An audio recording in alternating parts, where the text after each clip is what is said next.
వీళ్ళు అప్పుడు ఇప్పుడు రెండింటిని కలిపి రాసుకొచ్చే ప్రయత్నం చేస్తాం. 40%కే చెతికిల అంటే కారు కింద అది కాంగ్రెస్ చెతికిల పడ్డదని ఒక అర్థం వచ్చేలా చెతికిల చేతిని హైలైట్ చేస్తూ రాసిండ్రు అన్నట్టు. ఇగో కాంగ్రెస్ గుర్తు షే గుర్తు కదా, అది ఇట్లా కాదు ఇట్లా డౌన్ అయిపోయింది. ఎన్ని రకాలుగా బీఆర్ఎస్ను జాకీలు పెట్టి లేపాలో అన్ని రకాలుగా జాకీలు పెట్టి లేపడానికే ఉన్నది నమస్తే తెలంగాణ పేపర్. మున్సిపల్స్లో కాంగ్రెస్కు కారు బ్రేక్. మున్సిపల్స్లో కాంగ్రెస్కు కారు బ్రేక్ వేసింది. వాళ్ళు వివరాలు రాసుకొచ్చిండ్రు, లెక్కలు రాసుకొచ్చిండ్రు. ఎన్నికలు బీఆర్ఎస్ 2023 అసెంబ్లీ ఎన్నికల్లో 37% ఓట్ పోలింగ్ వచ్చింది బీఆర్ఎస్కు. పార్లమెంట్ ఎన్నికల్లో 16% వచ్చింది. మున్సిపల్ ఎన్నికల్లో 28% వచ్చింది. మరి అసెంబ్లీ ఎన్నికల నాటికి మున్సిపల్ ఎన్నికల నాటికి బీఆర్ఎస్కు పెరిగిందా తగ్గిందా మీరే చెప్పుర్రి. అసెంబ్లీలో ఎంత వచ్చింది? 37% వచ్చింది. పార్లమెంట్లో ఎంత వచ్చింది? 16% వచ్చింది. మున్సిపల్ ఎన్నికల్లో వచ్చింది 28% వచ్చింది. పార్లమెంట్ తోటి పోల్చుకుంటే మున్సిపల్ ఎన్నికలలో పెరిగినట్టు కనబడుతుంది. కానీ అసెంబ్లీతో పోల్చుకుంటే మున్సిపల్ ఎన్నికల్లో 10% తగ్గింది. ఏకంగా కారు పార్టీకి సంబంధించిన ఓటు బ్యాంకింగ్ 10% తగ్గింది. ఈ పార్లమెంట్ తోటి పోల్చుకుంటే 28% అంటే 12 ఏకంగా 12% పెరిగినట్టు కనిపిస్తుంది. కానీ పార్లమెంట్ పరిధిలో అన్ని పరిధులలో ఎన్నికలు లేవు. ఈ మున్సిపల్ ఎన్నికలు ఉదాహరణకు హైదరాబాద్లో కూడా పార్లమెంట్ స్థానాలు ఉన్నాయి. ఈ పార్లమెంట్ స్థానాలు లేవు ఈ మున్సిపల్ ఎన్నికలు. ఇక కాంగ్రెస్కి వచ్చేసరికి ఇదే కాంగ్రెస్ అసెంబ్లీ ఎన్నికల 2023లో 39% ఓట్లను సాధించింది. అంటే 2% ఓట్ బ్యాంక్ తోటే అది బీఆర్ఎస్ అధికారం వదులుకున్నది. 2% ఓట్ బ్యాంక్ తోటి కాంగ్రెస్కు అధికారం వచ్చింది. ఇదే పార్లమెంట్ ఎన్నికలకు పోయేసరికి ఇంకొక % పెరిగి కాంగ్రెస్కు 40% ఓట్లు వచ్చినాయి. మున్సిపల్ ఓట్లలో వచ్చే వరకు సేమ్ అట్లనే నిలుపుకున్నది. కాంగ్రెస్ పార్టీ ఎక్కడ కూడా తన ఓట్ బ్యాంకును కోల్పోలేదు, తన ఓట్ల శాతాన్ని కోల్పోలేదు. పార్లమెంట్లో 1% పెంచుకున్నది. మున్సిపల్ ఎన్నికల్లో ఇంకా 40%, అది 0.40% ఉంది కదా, అది పెరిగింది కాంగ్రెస్కు. ఈ వార్త రాసుకొచ్చి మీ ఇజ్జత్ తీసుకున్నారు. ఈ లెక్కలు చూడరు ఒకసారి. కాంగ్రెస్ 2023 39.40% వచ్చింది. మున్సిపల్ ఎన్నికలకు వచ్చే వరకు 39.80% వచ్చింది. అంటే ఆ 0.40% పెరిగింది. ఇంకా ఇప్పుడు మీ దొంగతనాన్ని మీరే బయట వేసుకున్నట్టు ఉన్నది. ఎక్కడ తగ్గింది చెప్పు కాంగ్రెస్కు కేటీఆర్?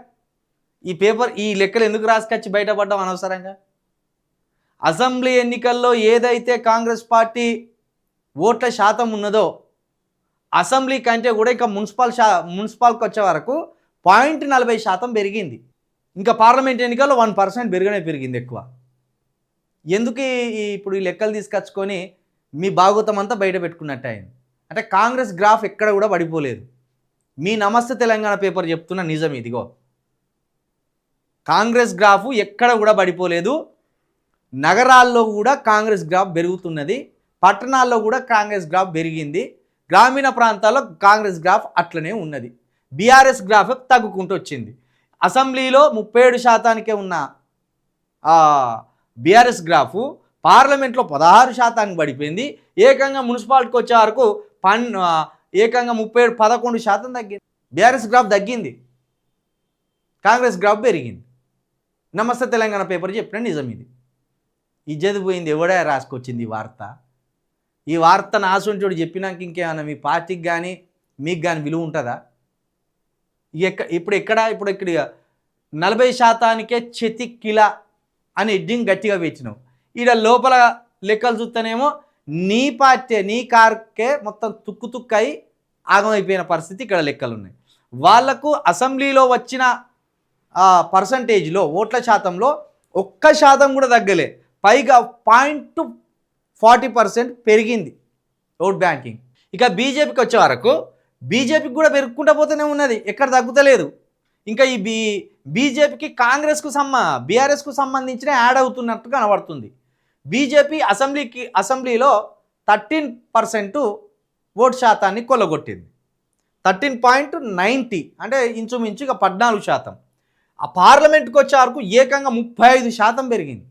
అంటే బీఆర్ఎస్కు సంబంధించిన ఓటు బ్యాంక్ అంతా ఈ పార్లమెంట్ ఎన్నికల్లో బీజేపీకి టర్న్ అయింది. ఇక మున్సిపల్ ఎన్నికలకు వచ్చే వరకు ఏకంగా 15% పెరిగింది. అంటే అసెంబ్లీలో 14% కానీ మున్సిపాలిటీలో ఇంకొక శాతం పెరిగి 14% అయింది. ఇక ఇతరులు 2023లో ఇతరులు అంటే స్వతంత్రులు 9%, పార్లమెంట్కి వచ్చే వరకు 1% కోల్పోయి 8%కి వచ్చింది. కానీ మున్సిపాల్కి వచ్చే వరకు ఏకంగా 15% పెరిగింది. ఇండిపెండెంట్ల సంబంధించిన ఓట్లు కొల్లగొట్టిన శాతం కూడా పెరిగింది. దీన్ని బట్టి ఇక్కడ ఎవరి శాతం తగ్గుకుంటూ వచ్చింది? బీఆర్ఎస్ శాతమే తగ్గింది, కానీ బీజేపీ ఓటింగ్ పర్సెంట్ తగ్గలేదు, కాంగ్రెస్ ఓటింగ్ పర్సెంట్ తగ్గలేదు, ఇతరులకు సంబంధించిన ఓటింగ్ శాతం కూడా తగ్గలేదు. కానీ ఈ దొంగ వార్తలను ఎట్లా రాసుకొచ్చిందంటే పార్లమెంట్ ఎలక్షన్లతో పోలిస్తే డౌన్ఫాల్. ఎక్కడ డౌన్ఫాల్ అయిందిరా? భోజరికే నమస్తే తెలంగాణ పేపర్ ఎక్కడ డౌన్ఫాల్ అయిందిరా? కాంగ్రెస్ నీ బీఆర్ఎస్ పార్టీ తగ్గుకుంటా పోయింది, రోజు రోజుకు తగ్గుకుంటా పోయింది. ఎంత దొంగ రాతాలు రాసుకొచ్చింది వీడు. 52 అంటూ అనుకూల మీడియాలో బాగా 52 అని లోకమంతా అంటుంది.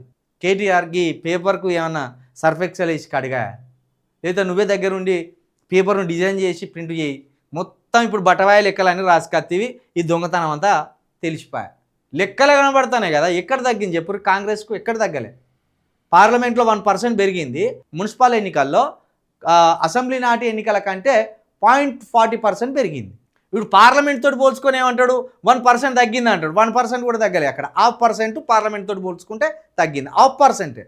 ఇక్కడ 39.80% అనుకుంటాం. ఇంకొక 0.20% కలిపితే 40 అవుతాయి. కానీ అసెంబ్లీ నాటి హవా మాత్రం మున్సిపల్ ఎన్నికల్లో కాంగ్రెస్ కొనసాగించింది. బీఆర్ఎస్ఏ నాటికి దిగజారిపోతాను. ఈడు చూడు విచిత్రంగా ఉన్నది కథ. బీజేపీ గ్రాఫ్ 35% నుంచి 15%కి డౌన్. అంటే వీడు ఎక్కడ పోల్చుకున్నాడు అంటే పార్లమెంట్ ఎన్నికలను పోల్చుకొని డౌన్ అయిందని చెప్తాడు. అరే నాయన, పార్లమెంట్ ఎన్నికలకు అసెంబ్లీ ఎన్నికలకు తేడా ఉంటుందిరా నాయన. పార్లమెంట్ ఎన్నికలేమో జాతీయవాదంతో హిందుత్వవాదంతో ఓట్లేసిండ్రు. ప్రజలంతా మూడే ఉండాలే దేశంలోనే ఆ ఆలోచనతోటి ఓట్లు వేయడం వల్ల పార్లమెంట్లో దానికి ఊహించని విధంగా 35%కి వచ్చింది. ఇదే 35% కనుక మరి అసెంబ్లీలో వస్తే నీ పార్టీ ఉండునా? బీఆర్ఎస్ పార్టీ ఉండునా? మొత్తం సున్నా అయిపో. ఈ 35% కనుక వస్తే నువ్వేడుందురా అయ్యా అసెంబ్లీలల్లో. పార్లమెంట్లో వచ్చింది కాబట్టి నీ పార్టీ ఇంకా బతికున్నది బీఆర్ఎస్. ఇక 15%కి డౌన్ అంట. లెక్కలు రాసుకొచ్చినోని చెప్పు అందుకొని చంపాలి. ఇది డౌన్ అంటారా బోషిరికే? స్థానిక సంస్థల ఎన్నికలలో ఒక తీరుగు ఉంటుంది పోలింగ్, అసెంబ్లీలో ఒక తీరుగు ఉంటుంది పోలింగ్, పార్లమెంట్లో ఒక తీరుగు ఉంటుంది పోలింగ్.